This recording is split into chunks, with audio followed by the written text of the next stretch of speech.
2020. E a gente está aqui agora para assistir a palestra do Davi Pierre Alves. Ele é estudante de ciência da computação na UFRPE e desenvolvedor de software da Vinta Software, entusiasta de open source, também gosta de brincar com a aprendizagem de máquina e segurança. E ele vai falar aqui com a gente hoje sobre driblando redes neurais, uma introdução a ataques adversários. Então, Davi, parabéns aí, boa palestra, boa fala e boa sorte aí. Obrigado.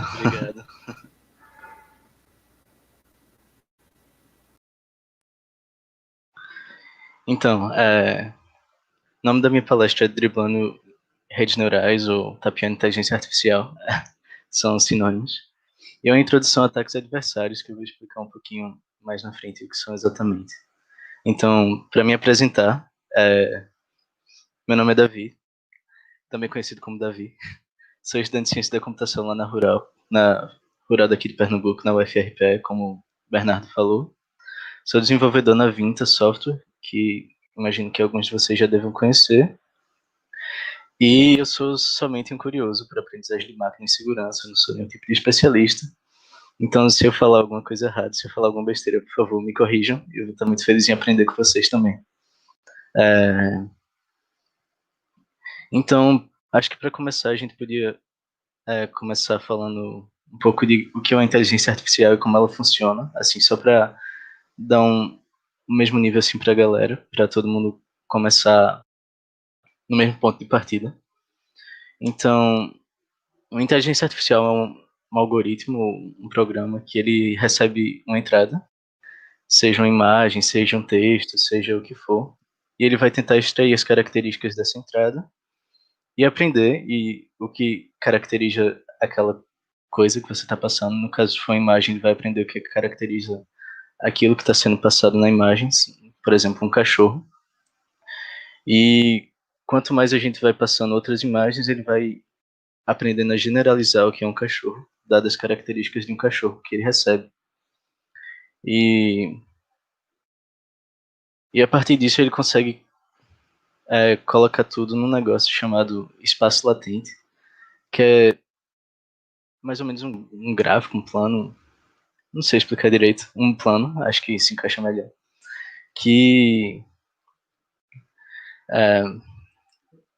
posiciona essas características, esses objetos que a gente passa para o algoritmo, a uma certa distância dos outros. Tá? Então ele consegue, por exemplo, colocar num gráfico os que são mais próximos, os que têm menos diferença entre eles, eles ficam mais próximos, eles ficam agrupados juntos. E os que são mais diferentes, que possuem outras características, eles ficam em outra área, eles ficam agrupados em outro canto, né? Nessa imagem, por exemplo, a gente pode ver que os vermelhos eles ficam juntos no canto superior direito da imagem e os azuis eles ficam mais juntos no canto inferior esquerdo da imagem. Isso é um exemplo bem simples, só para ilustrar mesmo. E acho que é isso, acho que a partir daqui a gente pode começar a caminhar um pouquinho mais sobre o tema da palestra. Então, a gente sabe que a inteligência artificial está sendo usado extensivamente em todos os lugares hoje em dia, assim, pelo menos está se estudando a possibilidade de usar, seja em carros autônomos, reconhecimento facial, diagnóstico médico para auxiliar um médico ou algo assim, recomendação de conteúdo, processamento de linguagem natural, até mesmo prevenção de fraudes ou de crimes ou coisas do tipo. E é bom que a gente esteja fazendo isso porque traz, de certa forma, uma inovação tecnológica e algo que pode facilitar muito a vida da gente para algumas coisas. Mas, ao mesmo tempo, tem um lado que a gente acaba negligenciando muito, seja o fato do viés que a gente tem falado um pouco mais ultimamente. E, inclusive, eu recomendo bastante essa palestra de Thaís Viana, que se chama Meu Modelo de Aprendizado Robopão na Casa de João. Ela deu essa palestra na Python XP, pelo menos é que eu vi, mas também ela repetiu, acho que no keynote da quarta-feira. E recomendo muito, Thaís foi super didática nessa palestra e vale muito a pena. E é um assunto super importante, então, enfim, assim que você tiver um tempo, por favor, vá lá e assista essa palestra, que ela é muito importante. Mas também tem o lado de ataques que podem ser propositais, de certa forma, assim, de um usuário atacando uma rede neural. Então, esse exemplo aqui que eu trouxe, ele é um estudo dos Estados Unidos, de alguma universidade dos Estados Unidos, que eu não vou lembrar agora porque eu tô nervoso. E foram feitos testes com a placa de pare, que colocaram algumas fitas adesivas pretas e brancas em cima da placa e tentaram modificar a forma que um carro, que provavelmente seria autônomo, reconheceria essa placa. Né? Então, no detalhe, na imagem da esquerda, a gente pode ver o exemplo. É de um exemplo estacionário, tá? Então, ele pega a foto, redimensionou, e ele, em vez de avaliar essa placa como uma placa de pare, como deveria ser, ele classificou essa imagem como uma placa de limite de velocidade. E aí, no lado direito, a gente tem o mesmo exemplo, só que com uma simulação de direção, né? No caso, é um frame de um vídeo passando e a placa sendo classificada de novo como uma placa de limite de velocidade. E a gente sabe que isso é bastante perigoso, principalmente quando se trata de algo que a gente não tem o controle necessariamente na hora, seja um carro autônomo, seja o que for, piloto automático, enfim. E, enfim, eu não preciso nem falar, é bastante perigoso. Outro exemplo que eu trouxe foi esse vídeo, é de um estudo do MIT. Ele usa uma rede neural para classificar coisas e ele dá como entrada uma tartaruga. É um vídeo bem pequenininho, então eu vou passar aqui. E dependendo da posição que a tartaruga é mostrada para a câmera, ele reconhece isso como um rifle. E, enfim, eu acho que dá para ter uma noção de quão perigoso isso é e quanto a gente não quer isso, né? A gente quer uma rede neural que seja capaz de nos ajudar e não nos atrapalhar. E tem esse outro exemplo daqui, utilizando uma rede neural bastante famosa chamada YOLO, que ela reconhece objetos em praticamente tempo real. Então você passa um vídeo e ele vai reconhecendo ali o que é que está acontecendo no vídeo, que é cada objeto no vídeo. No caso, ele está reconhecendo a pessoa que não tem a foto na frente, na seu umbigo, na sua barriga. E não importa o quanto ela se movimente ali, ela continua não sendo reconhecida como uma pessoa por causa da foto que está na frente dela. Então, mais na frente, quando ele passa a foto para o amigo, ele passa a ser reconhecido como uma pessoa e o cara que agora está segurando a imagem passa a ser desconsiderado como uma pessoa pela inteligência artificial. Vamos lá. Isso me lembra um pouco de CAPTCHA. Provavelmente vocês já esbarraram com alguns desses tipos na internet. Que acho que CAPTCHA foi a primeira grande invenção assim, que ficou popular no sentido de tentar, de forma automatizada, separar humanos e redes neurais e inteligência artificial, robôs ou o que for. E ele usa uma forma muito simples, mas que às vezes complica até para a gente de ler e de identificar o que é colocando ruído na imagem, que a gente pode, inclusive, ver aqui nesse vídeo de baixo. Isso aqui é um ruído na imagem, né? Algo que não estava sendo esperado. E, enfim, a gente às vezes pode até ficar em dúvida se será que isso é um O, será que isso é um zero, sei lá. E isso serve como base para alguns ataques que a gente vai ver aqui, que eu vou mostrar um pouquinho mais na frente. Então, por exemplo, quer dizer que se a gente adicionar um ruído na imagem, ele vai funcionar simplesmente, sei lá, colocar uma foto no negativo. Pode ser que sim, pode ser que não, provavelmente não. A maioria das redes neurais hoje elas são treinadas bem o suficiente para mitigar esse tipo de ataque, tá? Então, nesse exemplo aqui, a gente tem na esquerda uma foto normal de um gorila numa floresta, enfim, num campo, sei lá. E no lado direito a gente tem a mesma imagem desse gorila, só que em modo negativo, né? E um exemplo de uma rede neural classificando isso erroneamente, é que essa rede neural classificou como 3 cães da raça Weimaraner, não sei falar, sentados sobre britas em um campo aberto. Tá? A gente pode tentar ver alguma semelhança, sei lá, na cor do gorila em negativo com o cachorro, com as pedras, mas ainda assim não parece muito. E é basicamente isso que a gente quer tentar fazer aqui. A gente quer tentar enganar a rede neural, a gente quer tentar fornecer entradas não esperadas para a rede neural e que ela aceite e que ela se engane achando que está fazendo alguma outra coisa que ela não está fazendo certo. E a gente tem 2 tipos de ataque para isso. A gente pode classificar, né, em alguns tipos de ataque, que são quanto ao acesso ao modelo, se a gente tem acesso à rede neural que a gente quer atacar ou não, que é chamado de black box também, ou white box, se a gente tiver acesso. E quanto ao objetivo, se a gente quer simplesmente fazer a rede neural errar, ou se a gente quer fazer ela classificar com algum resultado específico. E aí a gente pode usar algum cálculo, um pouco de entendimento de redes neurais, como elas funcionam por debaixo dos panos, para explorar isso. E aí eu trago aqui o primeiro método, que é o FGSM, ou Fast Gradient Sign Method, que utiliza de gradientes, que são amplamente usados em redes neurais. E só para dar um contexto, gradientes são basicamente a direção e a magnitude, na qual a rede neural vai se basear para, enfim, maximizar o valor de acerto ou minimizar o valor de erro, para tentar chegar o máximo possível naquele valor esperado. Tá? E aí, enfim, o que é que isso faz?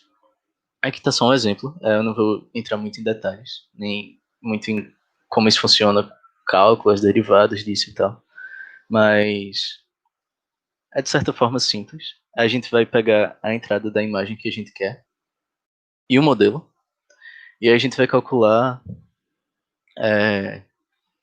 a função de loss para a classe verdadeira, né? A classe que é normalmente esperada, a classe que a rede neural normalmente acertaria.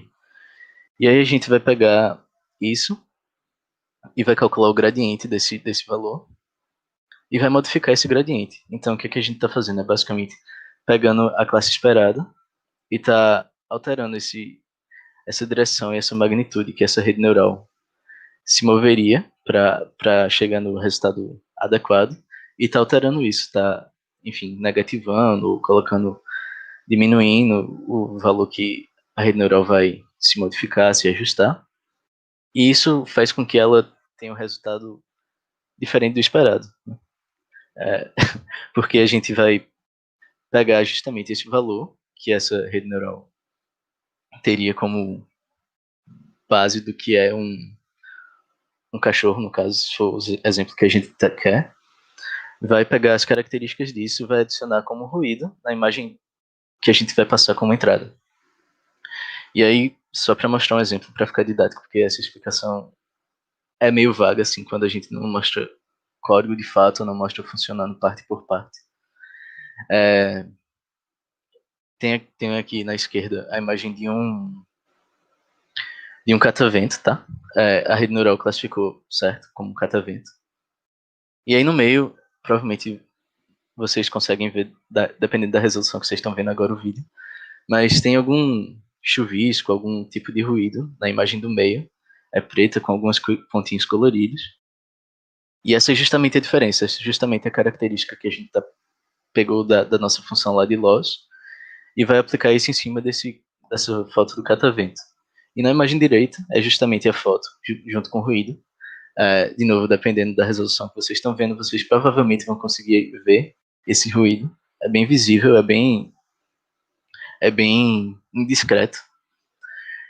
E a rede neural classificou essa imagem como ao meio. Então, sucesso, a gente conseguiu, a gente modificou a forma que uma rede neural se ajusta para entender uma imagem, e a gente conseguiu pegar as características do que não é um catavento e aplicar numa imagem de um catavento para a rede neural se enganar, tá?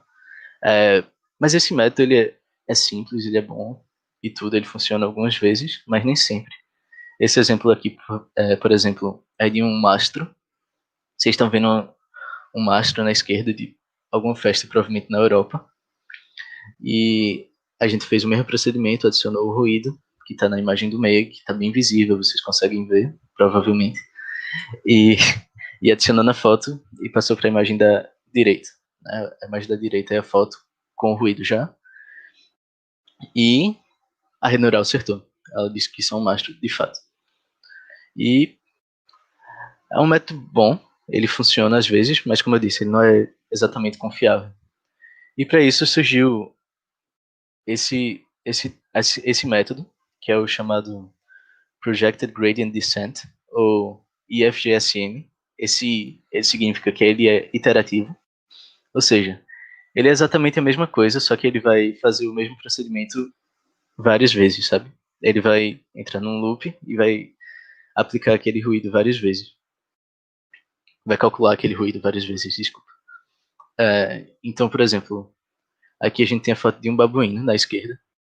O babuíno provavelmente está olhando para o chão, tem pelagem cinza. A gente tem um pouco menos de ruído na imagem do meio, mas ainda assim é visível. E na direita, provavelmente vocês não estão enxergando muito bem, dependendo da qualidade, mas ainda assim é possível ver algum ruído, ele é um pouquinho diferente do anterior. Ele parece um pouco mais como se estivesse com a resolução baixa mesmo.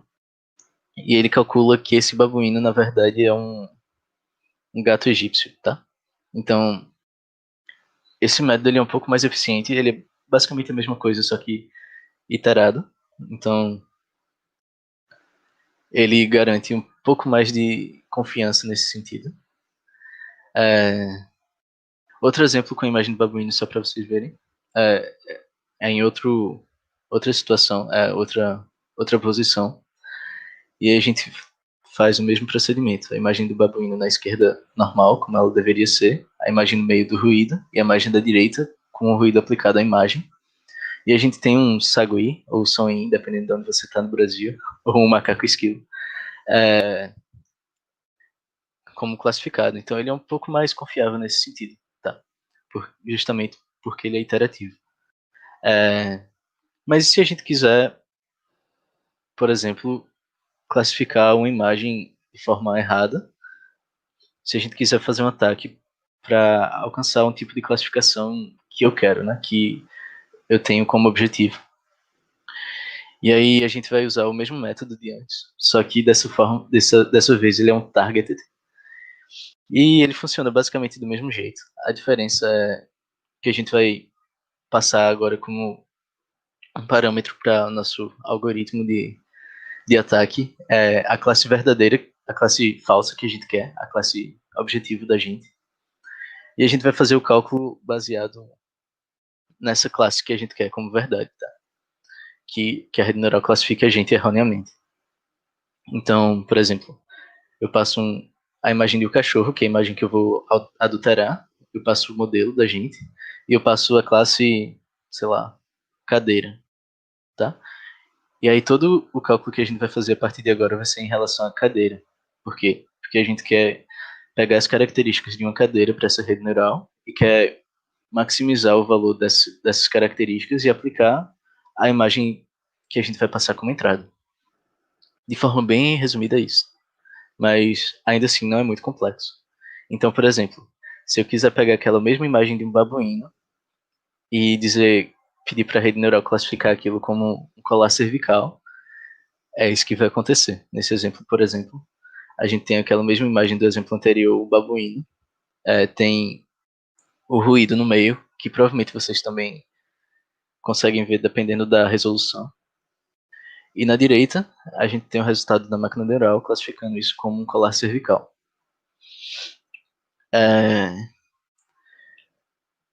E teve outro ataque, por exemplo, que eu achei bem interessante, eu vi nessa semana.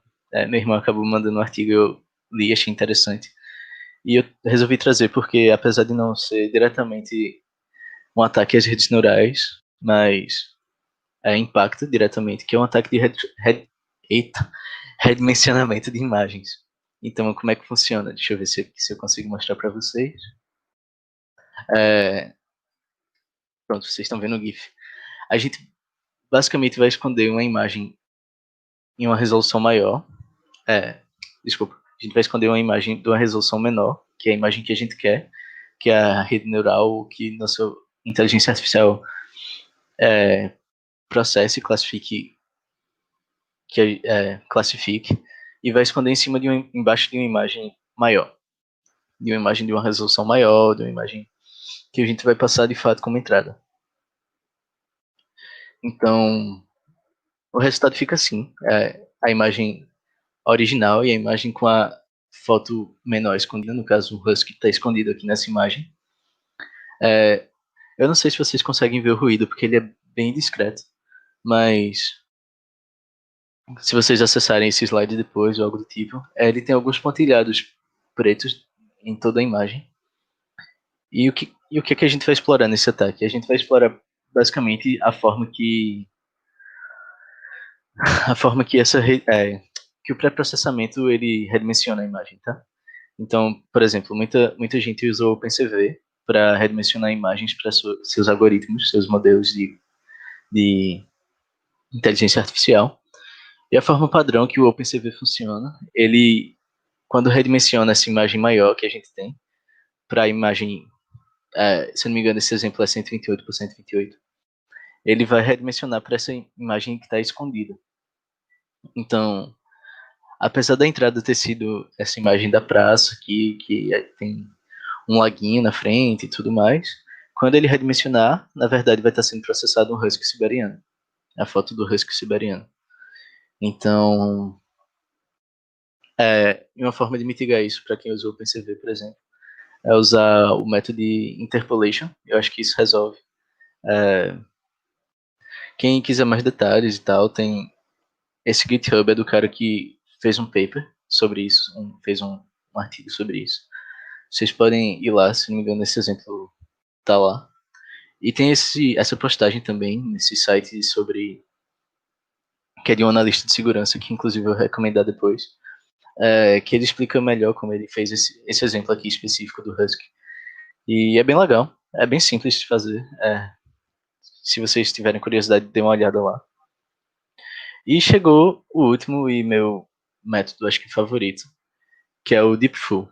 O DeepFull ele é uma rede neural que o objetivo dele é utilizar esse espaço latente que a gente falou antes, né?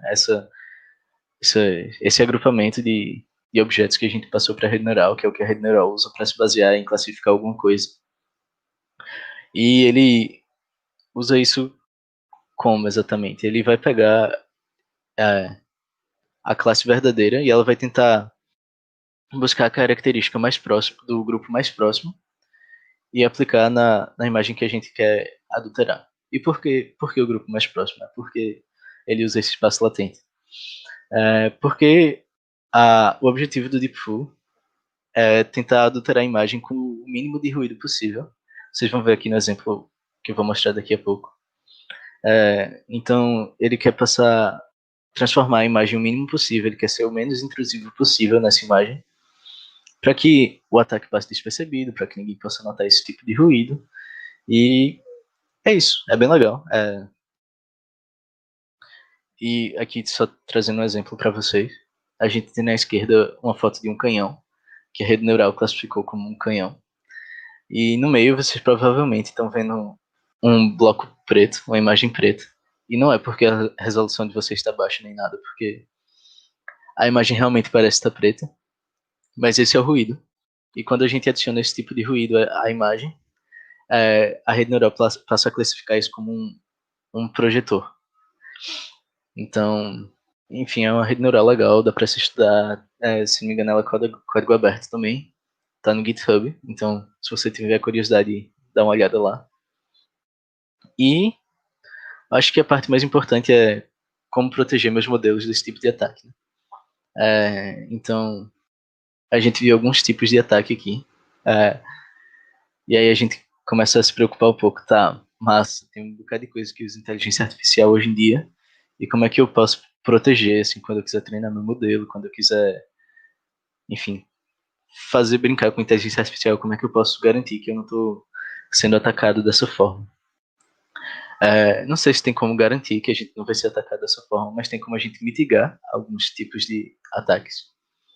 E a primeira pode parecer um pouco óbvia, mas acho que é negligenciado por muita gente, que é treine seu modelo usando ataques adversários também. Como a gente vê, é bem simples gerar um tipo de imagem adversária, principalmente quando a gente tem nas mãos o modelo que a gente está trabalhando.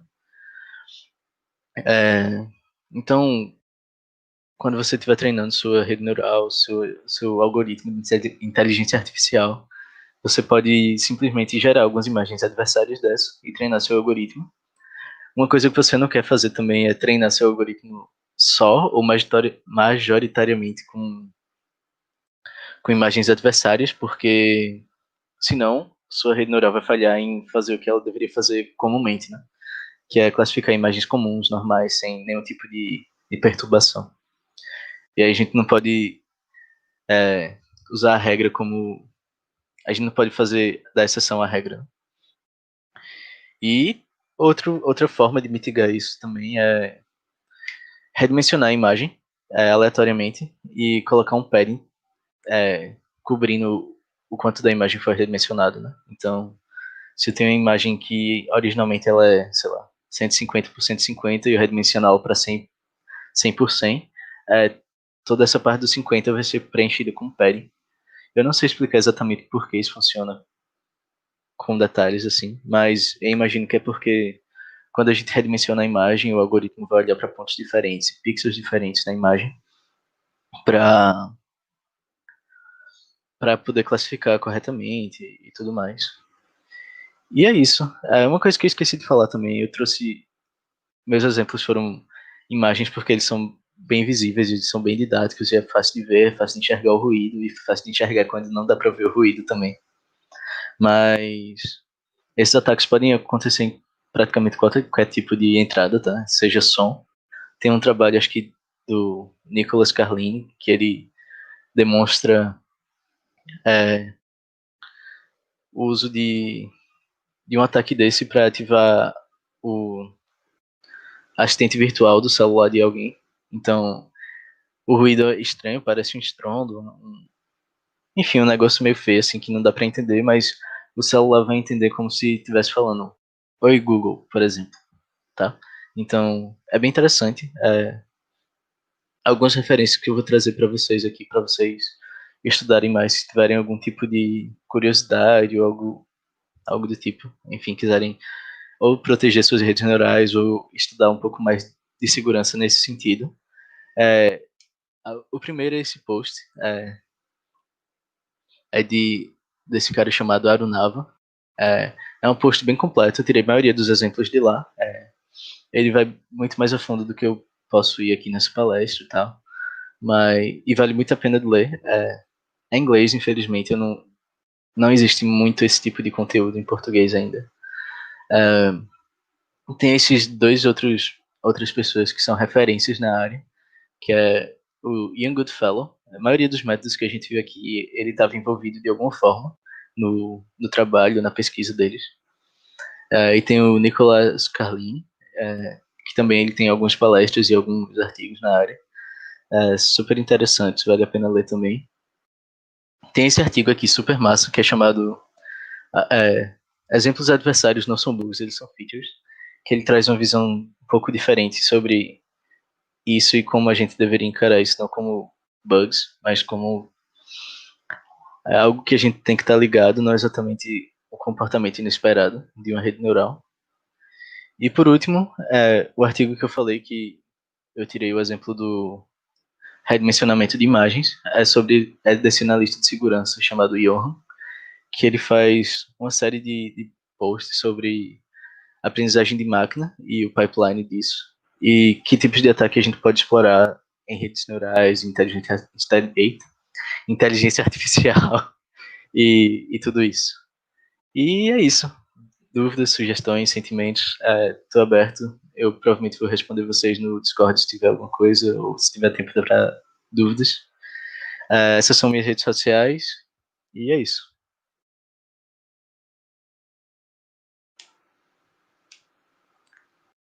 Tá mutado, Bernardo. Pô, foi mal, velho. Um clássico. Parabéns, Davi, pela palestra, cara. Curti bastante. Eu tenho bastante. É uma área que me interessa bastante, principalmente essa parte de ataque adversarial, de rede neural e tal. Enfim, eu não conhecia o Diffu, achei bem interessante. Eu estava até olhando aqui em outras abas, achei bem interessante. Vou te fazer as perguntas que colocaram aqui no Discord. Primeira pergunta do Gustavo. Se tu pode falar um pouco mais sobre como tu vê essas redes neurais cheias de bugs sendo usadas em aplicações de risco como veículos autônomos e segurança pública hoje em dia.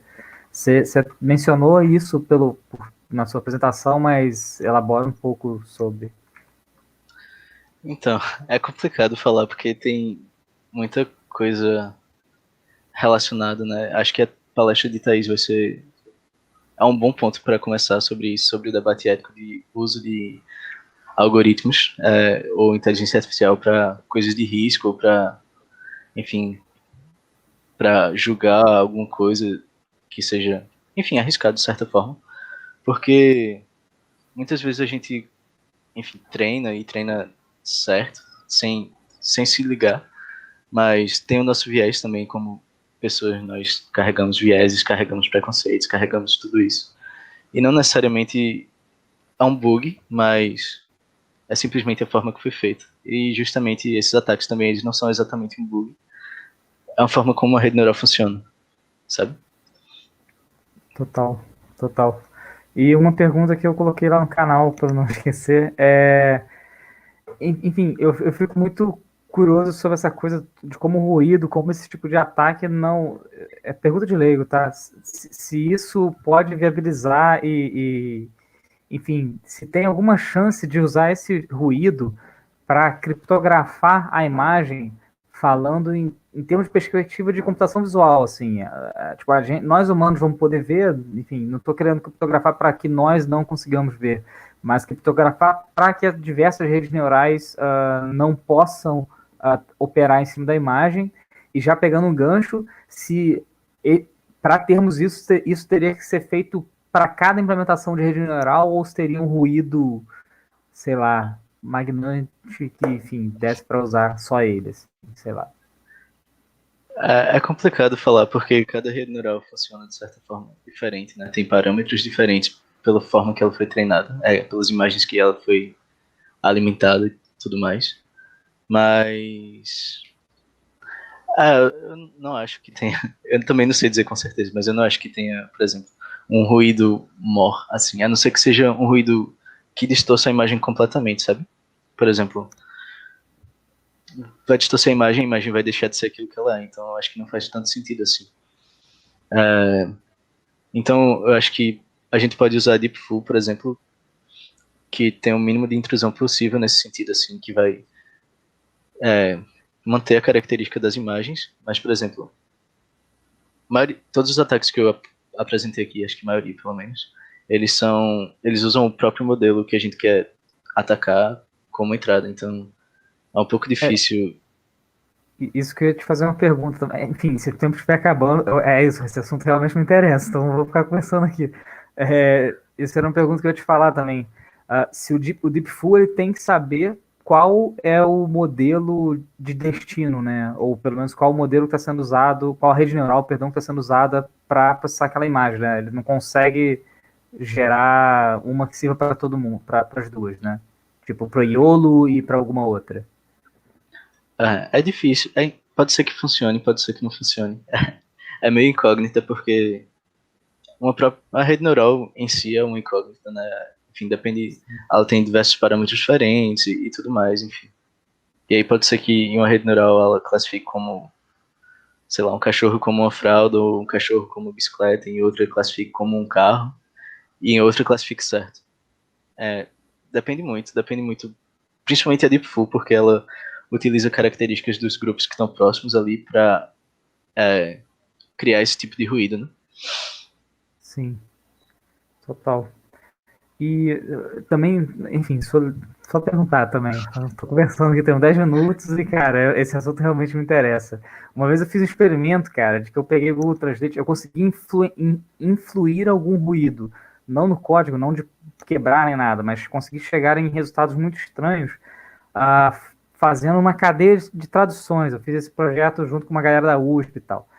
E aí a gente conseguiu, enfim, pegava uma frase, a gente começou com uma frase, uma frase que era um parágrafo do livro de um dos livros do Borges, do Borges, e aí a gente pegava o resultado disso, jogava para uma tradução de novo em uma outra língua. E isso a gente fez uma cadeia, né?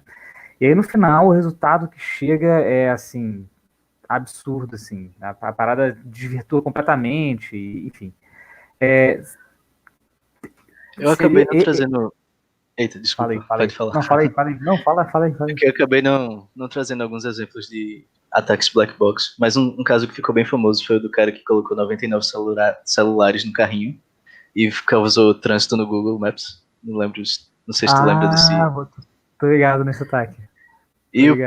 Enfim, agora, inclusive na pandemia também, muita gente tá com dificuldade de usar o reconhecimento facial do iPhone, por exemplo, por causa das máscaras.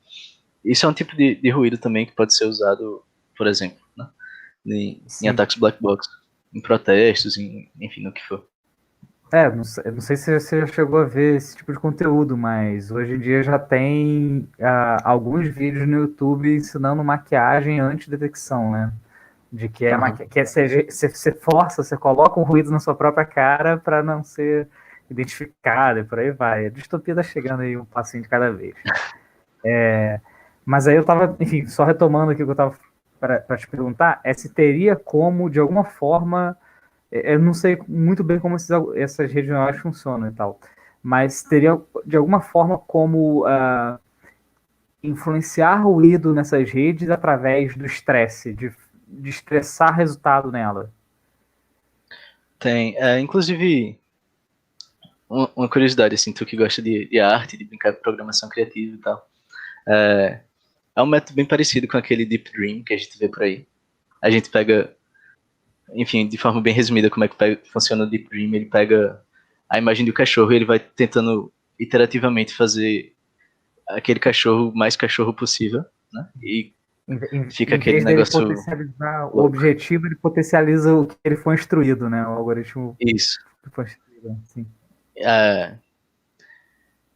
Me perdi agora. Desculpa, do Deep Dream, eu que te cortei, perdão.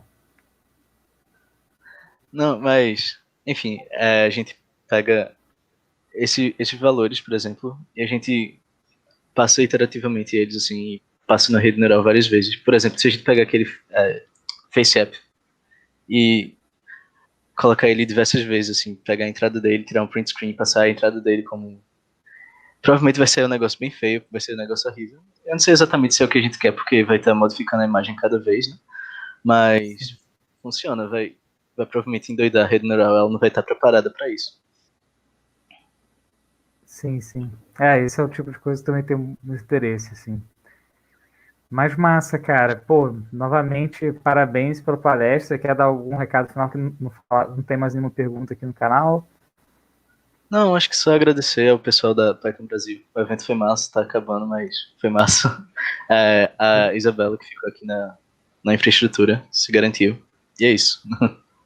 Show de bola. E a tu também, por ter apresentado e por ter ficado de host. Então, beleza, cara. Parabéns novamente. Obrigado aí me deu muita coisa a pesquisar. Obrigadaço mesmo. E bem, só antes de anunciar a próxima palestra,